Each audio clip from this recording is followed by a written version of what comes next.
Selamat datang di channel Novel Official. Sebelum kalian mendengarkan novel Pesona Pujaan Hati, jangan lupa like, share, and subscribe. Kalau tidak ku sentil jantung kalian. Hehehehe. Tanpa lama-lama lagi langsung saja kita masuk di alur cerita novelnya. Bab 1741.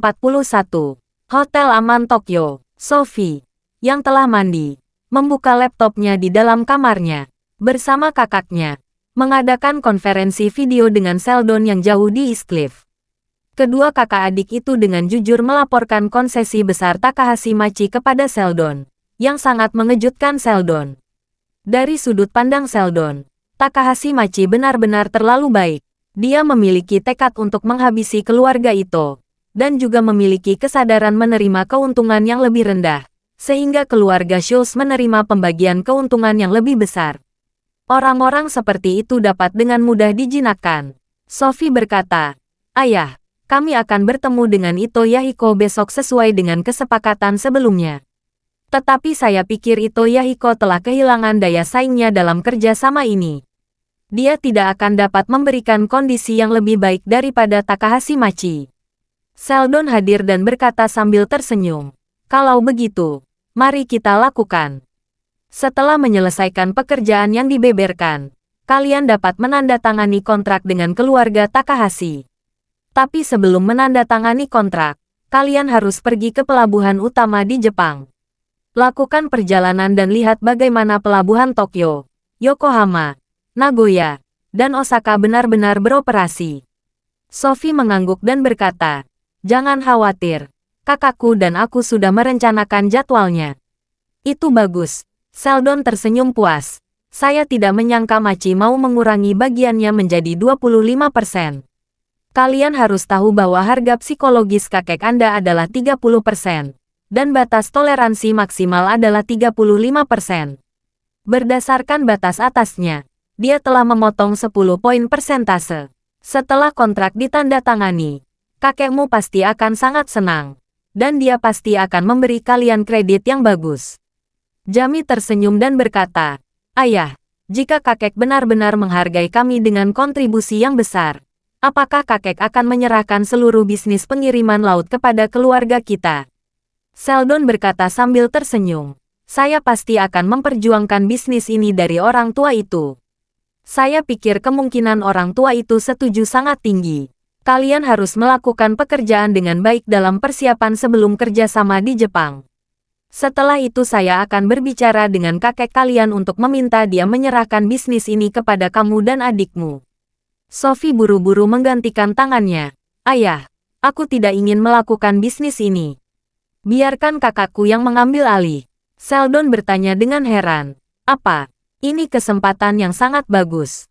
Mengapa kamu tidak ingin melakukannya?" Sophie berkata dengan serius, "Setelah urusan ini selesai, saya akan pergi ke Amerika Serikat untuk mengambil gelas Mbak." Jami buru-buru berkata, "Oh, adikku, kamu sudah sangat berbakat. Untuk apa kamu belajar untuk gelar Mbak? Buang-buang waktu saja. Mengapa kamu tidak bekerja di keluarga lebih awal, dan kamu dapat mengunci beberapa sumber daya sebelumnya?" Sophie menggelengkan kepalanya. "Belajar tidak ada habisnya. Saya belum ingin bekerja secepat ini. Dan saya tidak begitu tertarik dengan sumber daya keluarga." Sheldon buru-buru berkata, "Sophie, kamu tidak terlalu muda. Sudah hampir waktunya untuk memikirkan pernikahan. Pengambilan gelar Mbak hanya membuang-buang waktu. Lebih baik menikah dalam 2 tahun. Sophie bertanya balik, "Menikah? Siapa yang akan aku nikahi?" Sheldon berkata, "Kakekmu akan memilih yang terbaik. Aku tidak menginginkannya." Sophie menggelengkan kepalanya. "Jika aku meminta kakekku untuk memilihkan suami untukku, maka aku mungkin juga menemukan seseorang yang enak dilihat di jalanan Tokyo dan menikah kapan saja." "Berhenti bicara omong kosong ini," Sheldon berkata dengan marah. "Kakekmu memintamu pergi ke Jepang untuk membahas kerjasama. Dia tidak akan pernah mengizinkanmu menikah dengan orang Jepang." Sophie mengusulkan, dengan sengaja berkata dengan marah kepada Sheldon, "Siapa bilang aku akan menikah dengan orang Jepang? Ada juga banyak orang Cina di jalanan Tokyo. Dia sangat baik. Aku sangat menyukainya. Dan aku bisa menikah dengannya." Itu jauh lebih baik daripada aku kembali dan membiarkan kakek memilih suami untukku.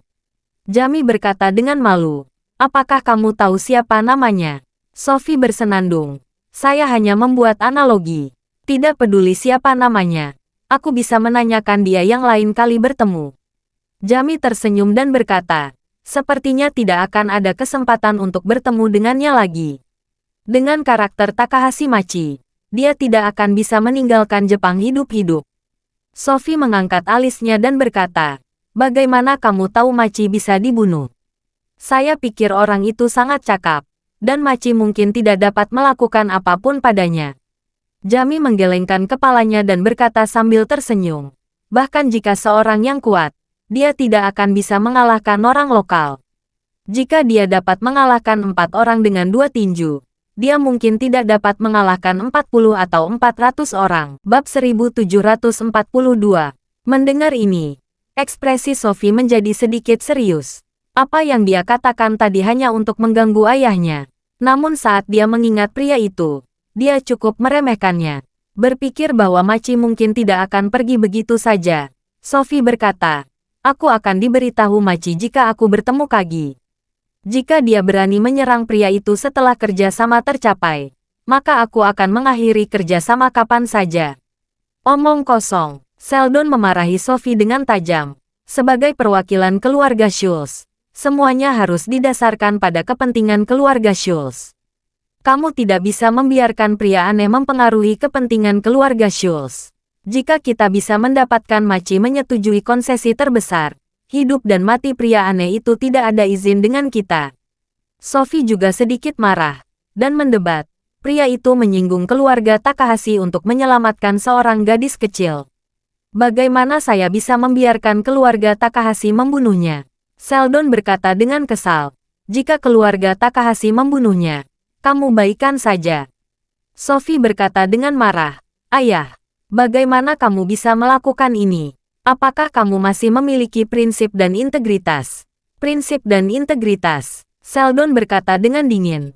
Prinsip dan integritas saya adalah untuk kepentingan keluarga Schultz. Demi kepentingan keluarga Schultz, saya tidak memiliki prinsip dan etika apapun. Ayah, Sophie menjawab. Pada saat ini, Jamie buru-buru menengahi. Ayah, Sophie, kita belum menyelesaikan pembicaraan bisnis. Mengapa kalian berdua berdiskusi? Sheldon berkata dengan ekspresi muram. Baiklah, jangan bicara lagi hal-hal tidak berarti ini. Sophie, mari kita bahas masalah studi mbamu setelah kamu kembali. Tidak perlu didiskusikan. Sophie berkata dengan ekspresi yang sangat acuh tak acuh. Pemberitahuan penerimaan Harvard Business School telah dikirim ke email saya. Semester dimulai bulan Agustus, dan saya akan berangkat pada bulan Mei. Kamu bocah. Saat Sheldon hendak mengatakan sesuatu, ponsel Jamie menerima telepon dari asisten yang datang ke Tokyo bersama mereka. Pihak lain berkata di WeChat, Tuan, kepala keluarga Matsumoto di Tokyo, Ryoto Matsumoto ada di meja depan hotel. Mereka ingin bertemu Anda dan Nona tertua. Keluarga Matsumoto. Jamie mengerutkan kening. Apakah keluarga Matsumoto yang menempati urutan ketiga dalam kekuatan di Tokyo? Benar sekali. Jamie melihat antarmuka konferensi video di komputer dan bertanya. Ayah, Sophie. Ryoto Matsumoto ingin bertemu. Apakah kami harus mendiskusikannya? Sheldon berkata dengan jijik. Sejauh yang saya tahu, kekuatan keluarga Matsumoto jauh lebih buruk daripada keluarga Takahashi dan keluarga Ito. Kita hanya perlu memilih antara keluarga Takahashi dan keluarga Ito. Tidak perlu membuang energi untuk membahas sampah. Jamie berkata kepada asisten di telepon. Tolak Ryoto Matsumoto itu. Dan katakan bahwa saya sedang beristirahat dan tidak akan menemui tamu. Sophie berkata pada saat ini. Sayang sekali. Mengapa kami tidak membicarakannya? Matsumoto ini baik dan memiliki beberapa keterampilan. Benar-benar tidak mudah untuk membawa keluarga Matsumoto sendirian. Ada ungkapan, jangan memukul orang yang sudah menyerah. Pria patriark sebuah keluarga secara pribadi datang ke hotel untuk mengajak bertemu, yang telah menempatkan sosoknya sangat rendah. Jika kita tidak bertemu satu sama lain, itu akan menjadi tidak masuk akal. Sheldon berkata pada saat ini, Sophie, Kamu terlalu banyak berpikir. Tapi kamu tidak bisa terlalu memikirkan semuanya. Itu akan terlalu banyak. Jika kamu bertemu dengan pria baik Matsumoto ini, besok mungkin keluarga keempat, kelima, atau bahkan ke-40 dan 50 di Tokyo akan datang ke hotel untuk meminta bertemu dengan kalian. Bisakah kalian menanganinya? Ini, Sophie tidak tahu bagaimana menjawabnya. Sheldon melanjutkan. Oke, lebih baik dengar kakakmu. Tolak dia. Sophie tidak punya pilihan selain mengangguk. Oke. Bab 1743. Lobi Hotel Aman. Ryoto Matsumoto, yang belum berusia 40 tahun, tidak sabar ingin bertemu dengan keluarga Schultz. Kali ini dia secara pribadi datang, berharap menggunakan sikap dan sikap rendah hati untuk mencari kesempatan berdiskusi dengan keluarga Schultz. Meskipun kekuatan keluarga Matsumoto tidak didukung Takahashi dan Ito, Ryoto Matsumoto merasa kemampuannya tidak lebih lemah dari siapapun. Dia masih muda dan berani. Dia pasti bisa menjadi rekan paling ideal untuk keluarga Schultz. Namun, keluarga Matsumoto termasuk lemah beberapa tahun lalu. Kesenjangan dengan keluarga Takahashi dan Ito terlalu besar. Meskipun Ryoto memimpin keluarga Matsumoto untuk berkembang pesat dan mengejar mereka, dia masih jauh tertinggal dari mereka. Namun, keluarga Matsumoto bisa dikatakan sebagai keluarga yang paling cepat naik daun di Tokyo. Tidak ada yang mengenal mereka 10 tahun yang lalu. Tetapi hari ini, 10 tahun kemudian, mereka adalah yang kedua setelah Takahashi dan Ito. Kecepatan seperti ini sudah merupakan keajaiban di mata dunia luar. Oleh karena itu, Ryoto percaya bahwa sebagai kepala keluarga, dia datang ke hotel secara langsung untuk meminta bertemu, yang tentunya memberikan wajah yang cukup bagi keluarga Schultz. Namun, dia tidak tahu bahwa di mata keluarga Schultz, kekuatan keluarga Matsumoto sekitar setengah dari keluarga Takahashi atau keluarga Ito. Jadi keluarga Schultz tentu saja tidak akan berpikir serius. Pada saat ini, Ryoto penuh percaya diri. Dia adalah seorang bisnis jenius yang diakui di Jepang dan seorang pemuda kaya yang benar-benar memiliki kemampuan untuk menaklukkan dunia. Oleh karena itu, dia merasa bahwa keluarga Schultz seharusnya memberikan kesempatan untuk bertemu. Dan dia pasti akan menggunakan kefasihan dan visinya untuk membujuk agar mau bekerja sama dengannya. Asisten Ryoto agak gelisah, dan berkata, "Bos, menurut Anda apakah keluarga Schultz bersedia bekerja sama dengan kita?" Ryoto merapikan jas dan dasinya, dan berkata dengan percaya diri, "Jika bisa bertemu, aku pasti akan menggunakan kemampuan dan pesonaku untuk membuat keluarga Schultz menyadari bahwa aku, Ryoto Matsumoto, adalah rekanan yang paling sempurna."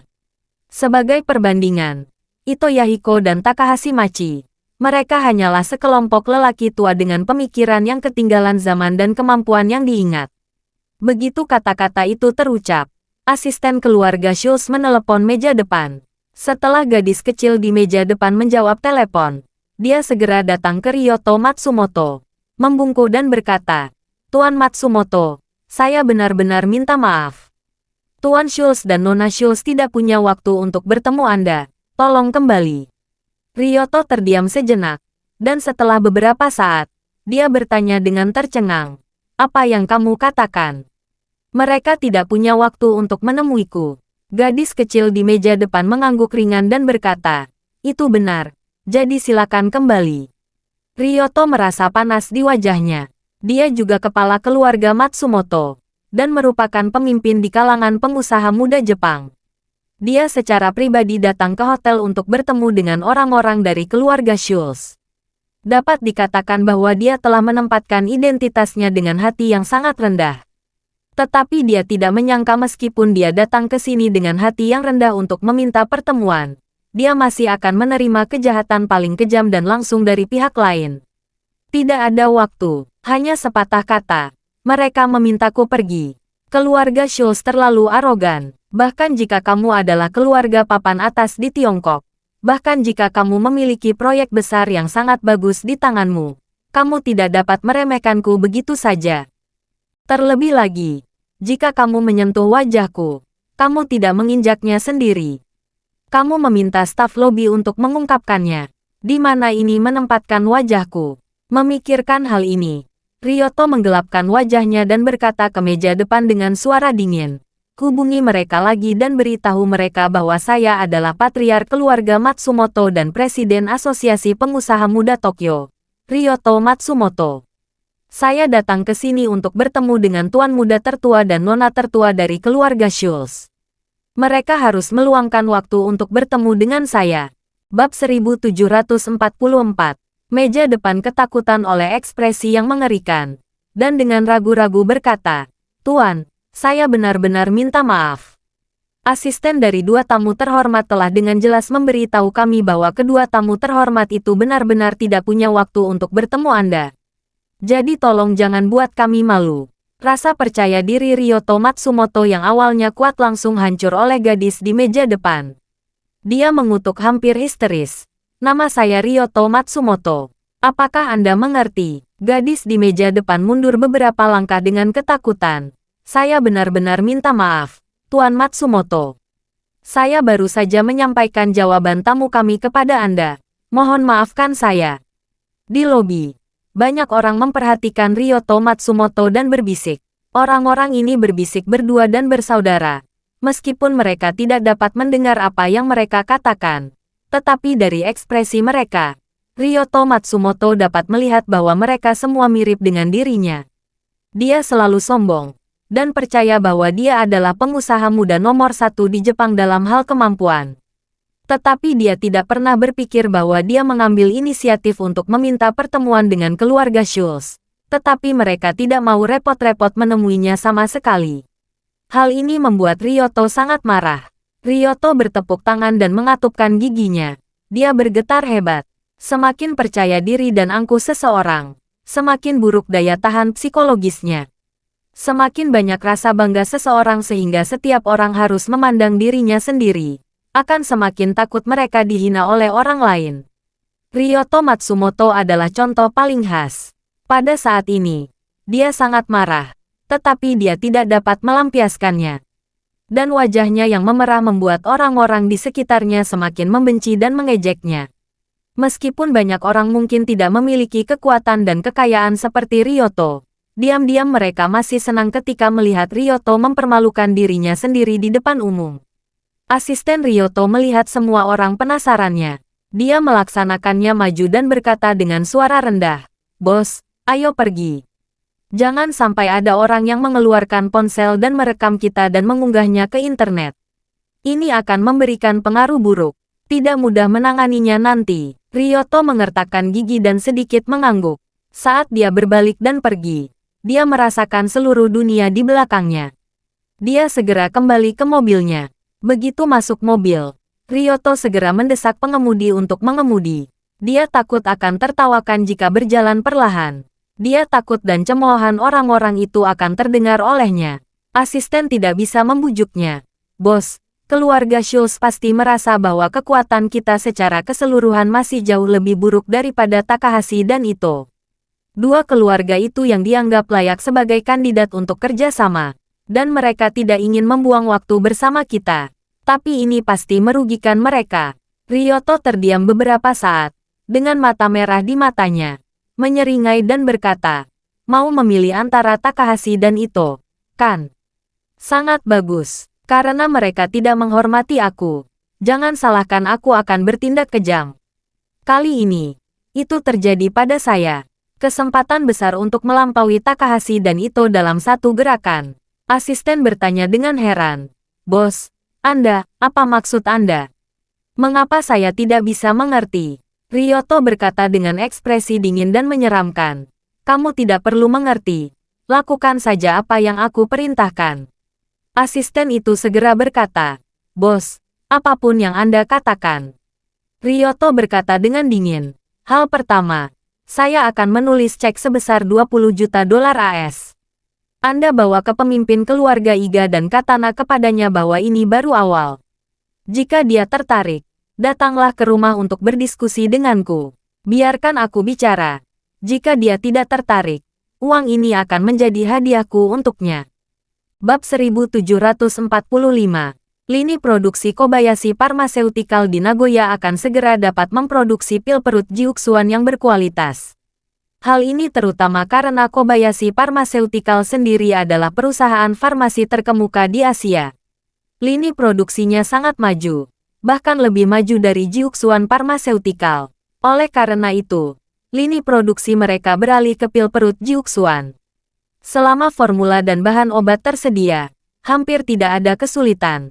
Setelah jalur produksi beroperasi normal, Charlie meninggalkan Nagoya dan pergi ke Osaka bersama teman-temannya. Karena masih ada Kyoto antara Nagoya dan Osaka, sesuai rencana awal Charlie. Setelah urusan Nagoya selesai, dia berencana pergi ke Kyoto untuk bertemu Nanako Ito. Namun, ada Teninja Iga yang menyusul sekarang, dan dia juga tidak ingin membawa mereka ke Kyoto. Jadi, dia berencana untuk menyingkirkan orang ketiga ini di Osaka. Setelah semua masalah teratasi, dia akan membahas Nanako. Setelah mengambil keputusan ini, dia merasa agak menyesal. Dia pikir bisa bertemu Nanako lebih awal. Dia tidak berharap menunggu sampai akhir perjalanannya ke Jepang kali ini. Charlie lebih khawatir tentang tubuhnya, dan tidak tahu bagaimana kondisi cederanya sekarang. Ketika Charlie meninggalkan Nagoya, dia menemukan bahwa Ninja Iga Masatetsu tampaknya lebih jauh dari sebelumnya. Mereka memperluas jarak pelacak Charlie, dan tidak berani mendekatinya sama sekali. Rupanya di satu sisi, mereka melemparkan tabu tentang keberadaan Aota, dan di sisi lain, karena mereka tidak bisa mencari tahu siapa yang diam-diam mengincar mereka, jadi lebih berhati-hati. Konvoi melaju ke jalan tol dan melewati Kyoto. Tidak ada yang tahu bahwa pada saat ini, kota kuno Kyoto yang tampaknya damai dan kuno sebenarnya telah tenggelam. Takahashi Machi merasa bahwa Ito Yahiko diam-diam mengincarnya. Jadi Masatetsu mengirim sekelompok ninja dari keluarga tersebut, dan diam-diam mengintai di Kyoto untuk bertemu dengan hati-hati rumah keluarga Ito di Kyoto. Setelah Machi diperintahkan, mereka dapat menculik Ito Nanako dalam waktu sesingkat mungkin, atau membunuh Nanako secara langsung. Dan Yahiko tidak menyadari hal ini. Pada saat ini, dia bertemu dengan kakak beradik Jami dan Sophie di Tokyo. Namun, pertemuan itu tidak menyenangkan. Meskipun Yahiko sangat antusias, dia dapat melihat bahwa kedua kakak beradik itu tampaknya hanya melakukan formalitas. Meskipun kedua kakak beradik itu juga sopan dan serius, dan mereka berbicara dengan sangat lengkap, Ito Yahiko selalu merasa bahwa jauh di lubuk hati mereka berdua tidak terlalu tertarik dengan kerja sama ini. Dalam pertemuan itu, dia mengusulkan untuk mendapatkan 35% bagian dalam kerjasama. Dia awalnya ingin meninggalkan 5% untuk melawan penawarannya, sehingga pihak lain pada dasarnya dapat mencapai konteks dengan menekan hingga 30%. Namun, dia tidak pernah berpikir Jami melontarkan kalimat secara langsung. Tuan Ito, dari pendapat keluarga Schultz kami, jika lebih dari 20%, kami tidak memiliki cara untuk mempertimbangkannya. Apa? Ito Yahiko langsung tercengang, dan berseru dalam hatinya, 20%. Ini terlalu gelap. Bab 1746. Jami punya pertimbangan sendiri. Di mata keluarga Schultz, Takahashi Machi memiliki dua keunggulan dibandingkan Ito Yahiko. Pertama, dia ingin menyingkirkan keluarga Ito. Dan kedua, dia bersedia mengurangi bagiannya menjadi 25%. Jadi, melihat Ito Yahiko sekarang, dia merasa bahwa Ito Yahiko setidaknya harus setara dengan Takahashi Machi dalam satu hal, dan poin lainnya lebih baik daripada Takahashi Machi. Yang pertama, membunuh keluarga Ito sudah merupakan persyaratan ekstrim. Apakah itu meminta keluarga Takahashi untuk membunuh keluarga Ito, atau meminta keluarga Ito untuk membunuh keluarga Takahashi? Setelah itu dibunuh, itu adalah yang terakhir. Oleh karena itu, bahkan Ito Yahiko bersedia bergabung untuk membunuh keluarga Takahashi, dan dia hanya setara dengan Takahashi Machi dalam hal ini. Dengan cara ini, kecuali dia bisa mendapatkan kondisi yang lebih menguntungkan daripada penawaran Machi, keluarga Schultz tidak perlu mempertimbangkannya sama sekali. Itu sebabnya dia hanya menawarkan 20% bagian. Jika Ito Yahiko setuju, maka yakinkan dia untuk setuju bergabung untuk menyingkirkan keluarga Takahashi. Dalam hal ini, dia akan mendapatkan 5% lagi untuk keluarga Schultz. Namun, Begitu Ito Yahiko mendengar sekitar 20%, dia tidak bisa menahan diri. Dia sangat marah dan berpikir dalam hati, saya ingin 35%, namun Anda memberi saya 20%.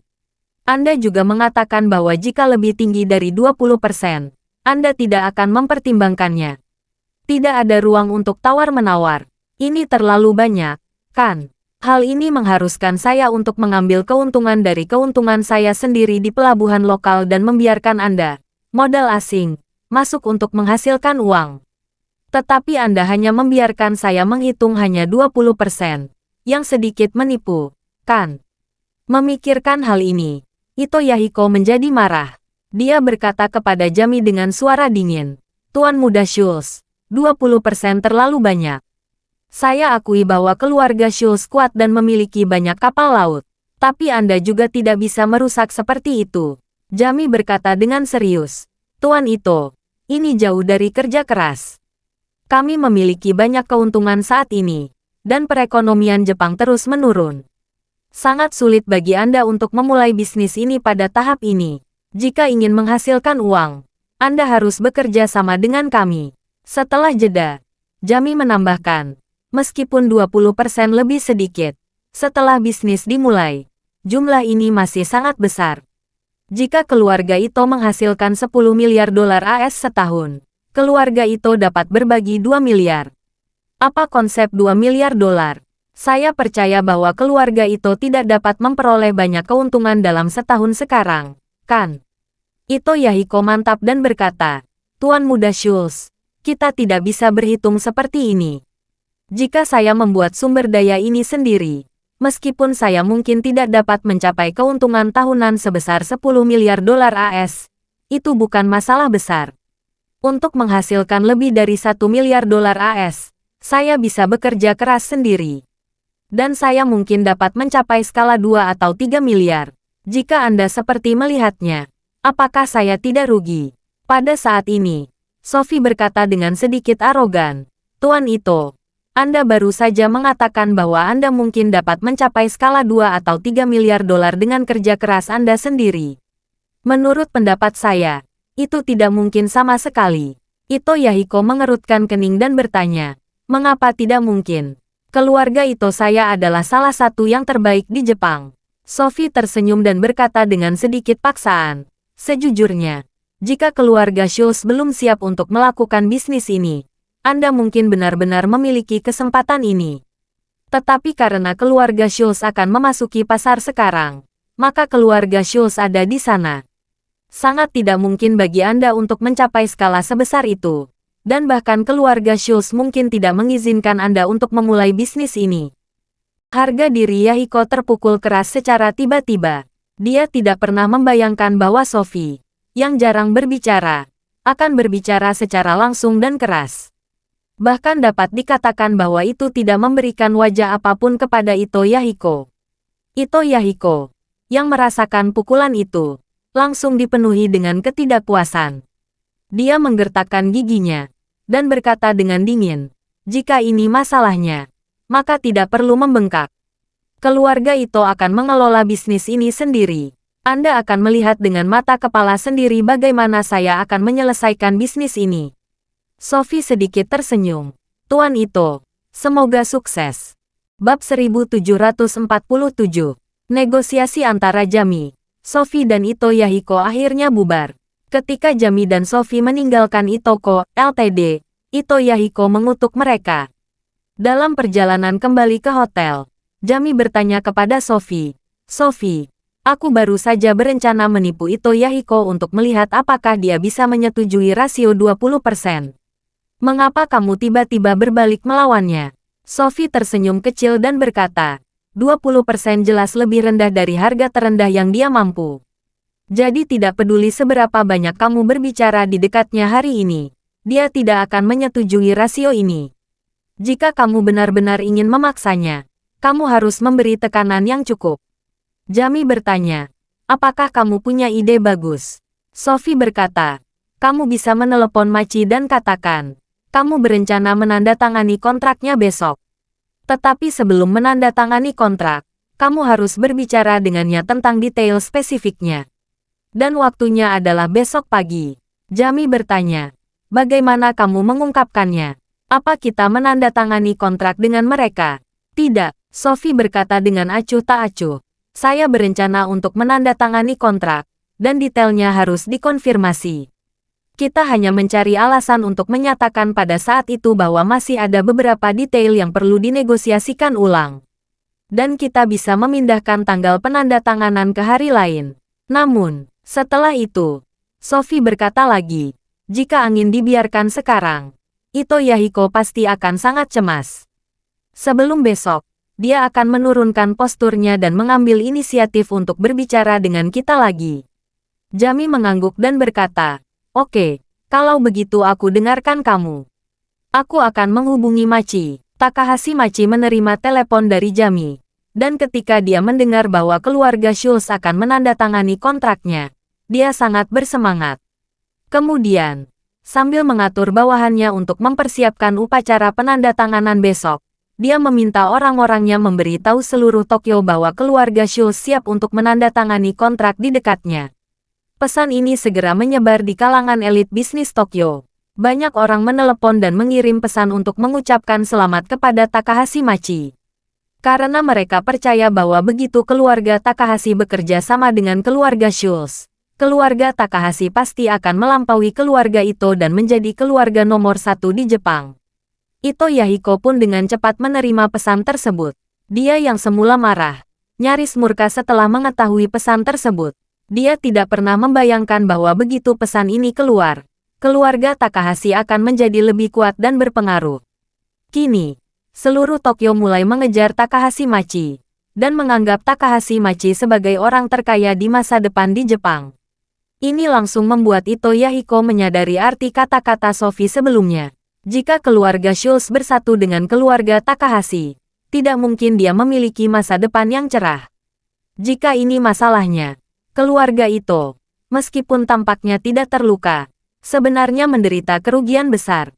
Di masa lalu, dia bisa berbagi dengan keluarga Takahashi secara merata. Tetapi jika dia kehilangan kerjasama ini, keluarga Takahashi akan segera meninggalkannya. Pada saat itu, semua lokasi di sekitarnya akan diambil oleh Takahashi Machi. Kehilangan tak terlihat hampir tak terukur. Ito Yahiko, yang sangat kesal, mengurung diri di kamar dan mempromosikan sepanjang sakit. Pada akhirnya, setelah malam tiba, dia dengan enggan mengambil keputusan. Dia menelepon keluarga Schultz, dan mencoba berbicara lagi. Jika itu benar-benar tidak berhasil, dia akan langsung menyetujui persyaratan kerjasama 20% dari keluarga Schultz. Pada saat ini, Sophie dan Jami baru saja menyelesaikan makan di restoran berputar di atas lantai hotel. Setelah keduanya kembali ke kamar masing-masing, Sophie akan mandi dulu. Pada saat ini, bel pintu berbunyi, dan dia melihat di layar LCD bahwa itu adalah kakaknya yang mengetuk pintu. Dia membukakan pintu. Jami berdiri di pintu, memegang ponselnya, dan berkata sambil tersenyum, "Sophie, kamu benar-benar luar biasa. Ito Yahiko baru saja meneleponku." Sophie bersandar di kusen pintu dan bertanya sambil tersenyum, "Apa yang dia katakan?" Bab 1748. Jami berkata dengan penuh semangat. Dia bersedia mempertimbangkan proposal dan persyaratan kami. Dia masih berharap untuk diwawancarai. Bagaimana keadaannya? Sophie berkata, "Saya tidak berpikir itu masalah." Telepon dia kembali dan minta dia datang ke hotel besok pagi untuk berbicara dengan kami. Jika pembicaraannya bagus, kita bisa bekerja sama dengannya. Dan Takahashi Machi tidak akan ada lagi. Jika tidak, kita akan langsung menandatangani kontrak dengan Takahashi Machi. Oke, Jami berkata dengan antusias. Aku akan meneleponnya sekarang. Begitu Jami selesai berbicara, 4 ninja berpakaian hitam tiba-tiba turun dari langit-langit koridor hotel. Sophie dan Jami tidak punya waktu untuk bereaksi sama sekali. Mereka sudah ditundukkan satu sama lain. Sophie berseru ngeri. "Siapa kalian?" Salah satu ninja bertopeng berkata dengan dingin. "Nona Schultz, saya bawahan Tuan Ito. Saya akan membuat Anda membayar atas apa yang telah Anda lakukan." "Apa?" Sophie dan Jami sama-sama tercengang. Sophie ngeri dan berpikir dalam hati. Ito Yahiko baru saja menelepon, mengatakan bahwa dia akan bernegosiasi dengan kakaknya. Mengapa ninja ini ingin menculiknya dalam sekejap mata? Mungkinkah negosiasi ulangnya palsu dan penculikan kita itu nyata? Sophie buru-buru berkata, "Hei kalian, apakah ada kesalahpahaman di sini? Kami baru saja akan mengatur ulang pertemuan dengan Tuan Ito. Apa yang kalian lakukan?" Pria itu berkata, "Nona Schultz, tanyakan apa yang harus Anda tanyakan. Jangan tanyakan apa yang tidak boleh Anda tanyakan. Ikut saja dengan kami dengan patuh, dan kami tidak akan membunuh kalian. Jika kalian melawan atau menggunakan tipuan, maafkan jika akan membuat kalian berdua mati di Jepang." Sophie memperhatikan bahwa ada sesuatu yang salah, dan berkata, "Jika ini tentang uang, Anda dapat menyebutkan jumlah sebanyak yang Anda inginkan. Tidak peduli siapa yang memerintah Anda, saya dapat memberi Anda 2 kali lipat, atau bahkan 3 kali lipat dan 4 kali lipat." Pria itu mencibir, "Maaf, kami ninja selalu memperhatikan kredibilitas. Jadi saya meminta Nona Schultz dan Tuan Schultz untuk patuh." Dia segera menambahkan mata pada 2 orang di sekitarnya. Keduanya segera mengeluarkan 2 sapu tangan yang dibuat khusus dari saku mereka. Di sapu tangan, sejumlah besar ether ditaburkan. Sebelum Sophie dan Jamie bisa berteriak, seseorang menutup mulutnya dengan sapu tangan. Segera setelah itu, bau ramuan kimia menghantam lubang hidung, menyebabkan mereka berdua segera kehilangan kesadaran.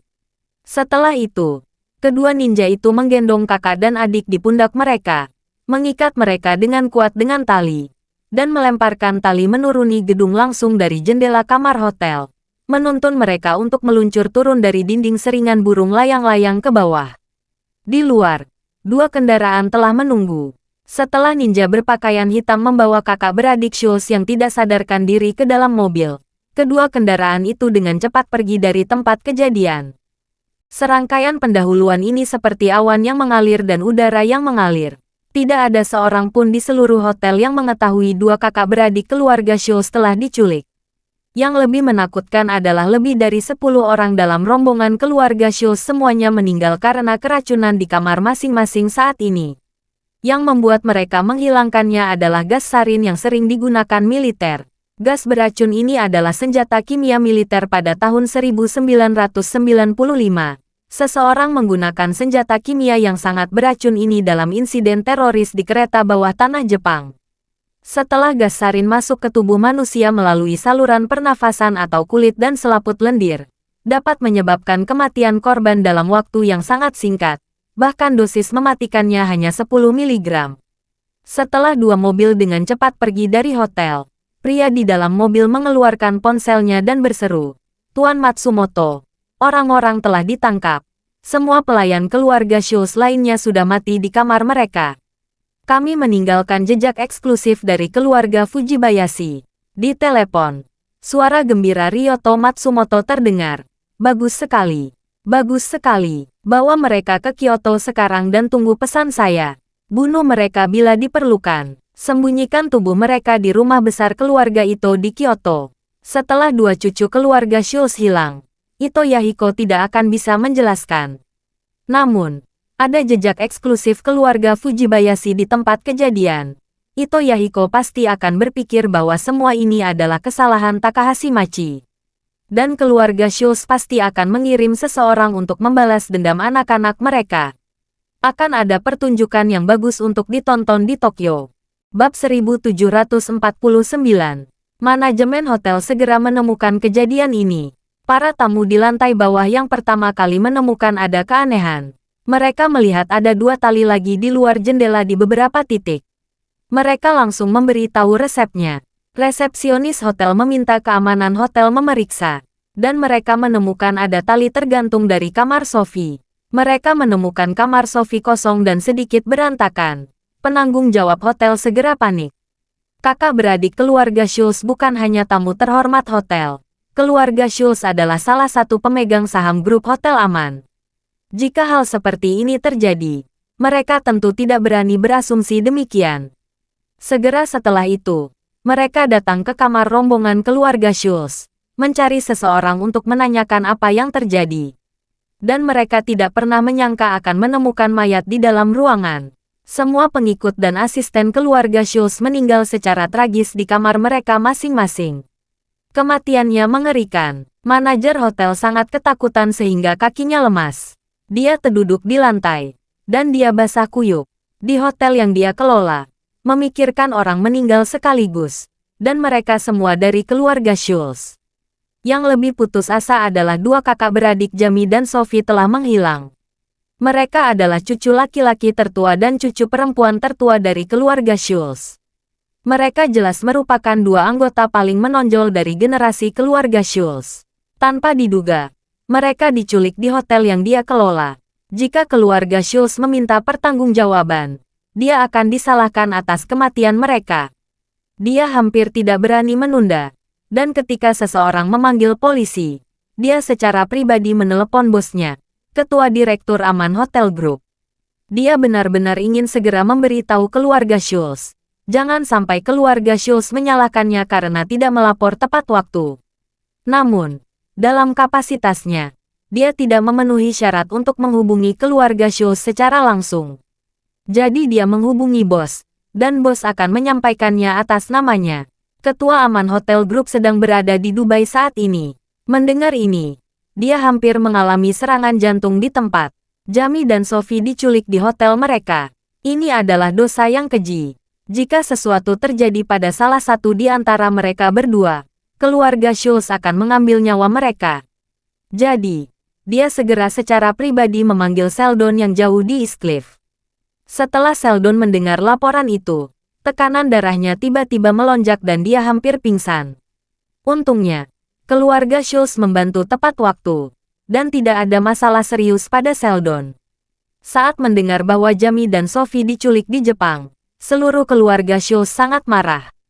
Tuan Schultz segera mengirim semua ahli tempur dari seluruh keluarga Schultz untuk terbang ke Tokyo semalaman, dan mengeluarkan dua perintah besi berturut-turut. Yang pertama adalah mereka harus menemukan Jamie dan Sophie di Tokyo, dan menyelamatkan hidup-hidup mereka. Kedua, untuk mengetahui siapa yang berada di balik layar, semua keluarga yang terlibat dalam perencanaan harus dieksekusi, meskipun harus mengeluarkan banyak biaya. Bab 1750. 1 jam kemudian, kedua pesawat lepas landas dari Bandara Internasional East Cliff satu demi satu. Dan hampir 100 ahli top dari keluarga Schultz dikirim ke Tokyo. Saat ini di Tokyo, arus bawah sudah melonjak di permukaan bawah yang tenang. Ketika polisi di Tokyo mengetahui hal ini, mereka sangat ketakutan sehingga mereka benar-benar meledak. Mereka tahu bahwa pembunuhan semacam ini terhadap lebih dari menarik orang dan menunda dua orang tidak hanya bersifat sangat buruk, tetapi lebih mungkin menimbulkan kejadian internasional. Akibatnya, polisi Tokyo segera memblokir Hotel Aman, dan petugas polisi dari divisi investigasi mencari semua petunjuk berharga inci demi inci di seluruh hotel. Mereka pertama kali menemukan ponsel Jamie yang tertinggal di kamar Sophie, dan menemukan catatan panggilannya dengan Ito Yahiko. Dan di kamar rombongan keluarga Schultz, mereka menemukan sebuah shuriken milik seorang ninja yang diukir dengan totem keluarga Fujibayashi. Begitu dua petunjuk ini keluar, polisi Tokyo menjadi heboh, sibuk dan frustrasi. Direktur Kepolisian Metropolitan Tokyo, yang datang ke tempat kejadian untuk mengawasi, menjadi pucat karena ketakutan setelah menerima umpan balik ini. Dia melihat ke teknisi di bawah dan bertanya dengan keras, "Apakah kamu yakin bahwa keluarga Ito dan keluarga Takahashi sama-sama memikirkannya?" Serif yang bertanggung jawab atas penyelidikan di tempat berkata, "Direktur, ada gosip bahwa baik Ito dan Takahashi mencoba yang terbaik untuk mencapai kerja sama dengan keluarga Schultz. Tetapi keluarga Ito tampaknya dirugikan. Jadi ada motivasi mereka melakukan sesuatu pada keluarga Schultz." Shuriken keluarga Fujibayashi ditemukan di tempat kejadian. Keluarga Fujibayashi juga merupakan bawahan keluarga Takahashi. Jadi masalah ini mungkin keluarga Takahashi yang menyalahkan keluarga Ito. Singkatnya, ada kegagalan di kedua sisi. Direktur Kepolisian Metropolitan Tokyo ingin menangis tanpa air mata, dan berseru, berita bahwa semakin banyak orang yang meninggal dunia dapat menyebabkan sensasi global. Belum lagi penggunaan gas sarin untuk membunuh. Ini dapat dianggap sebagai serangan teroris.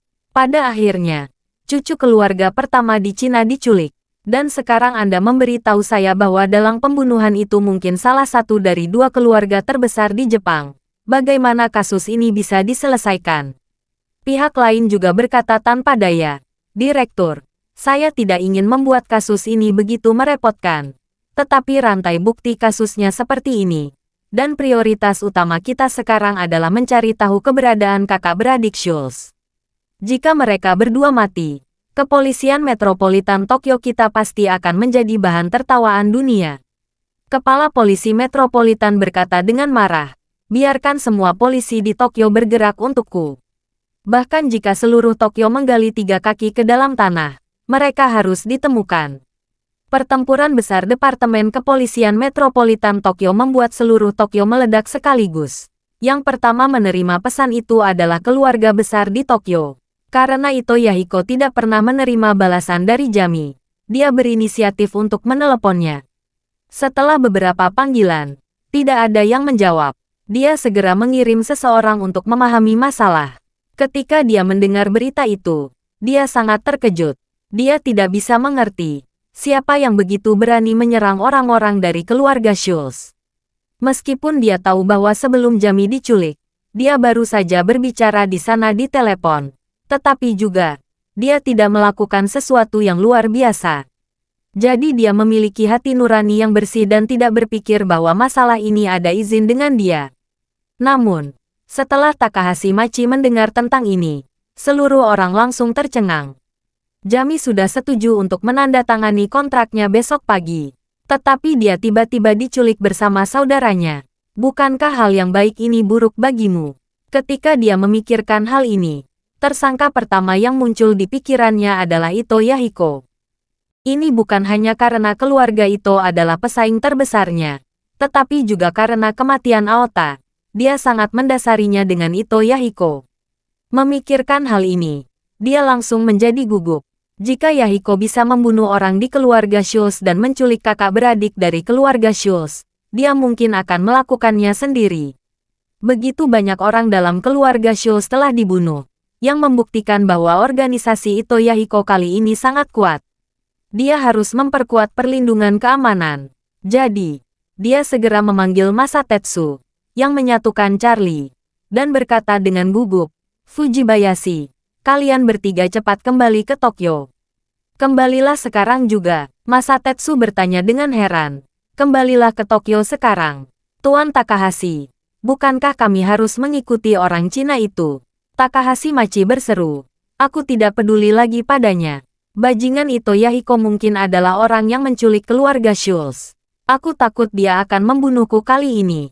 Kembalilah dan lindungi keselamatanku. Terima kasih sudah mendengarkan cerita novel Pesona Pujaan Hati. Sampai jumpa di novel selanjutnya.